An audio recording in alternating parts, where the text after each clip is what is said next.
इधर का महकमा अमरादारी के अनम लोधी। जी अनम, हमें बताएं कि पेट्रोलियम मसनूआत की कीमतों में कितना इजाफा हुआ है और नई कीमत क्या है? जी बिल्कुल, वफाकी हुकूमत ने जाते जाते भी जो है वो अवाम पर पेट्रोल बम गिरा दिया है।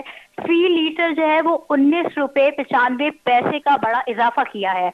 वफाकी वजीर खजाना इसहाक डार ने आज पेट्रोलियम मसनूआत की कीमतों का इजाफे का ऐलान किया है। पेट्रोल की कीमत में इजाफे के बाद फी लीटर पेट्रोल की कीमत 272 रुपए 95 पैसे हो गई है।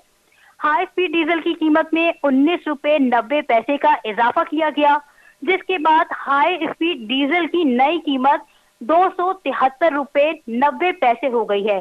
कीमतों का इतलाक फौरी तौर पर होगा। जी अनम, हमें ये बताएं कि वजीर वजीर पेट्रोलियम मसद मलिक ने कहा था कि वो रूस से मुआहदे के बाद उनकी कीमतों में कमी आएगी, लेकिन हम देखते हैं कि इसमें मजीद इजाफा हो रहा है।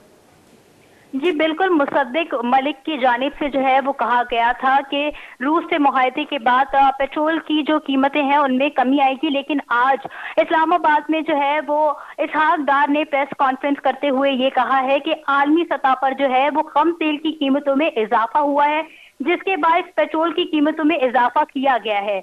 इनका ये भी कहना था कि आईएमएफ के साथ जो है वो मुआहदे में है, इसलिए ऐसे फैसले नहीं कर सकते जिससे मुल्क को मुश्किल हो या मुल्क जो है वो मुश्किलों में घिरे। मुल्की मफाद को मद्देनजर रखते हुए जो है वो पेट्रोलियम मसनूआत की कीमतों को बढ़ाने का फैसला किया गया है। जी जी बहुत शुक्रिया अनम।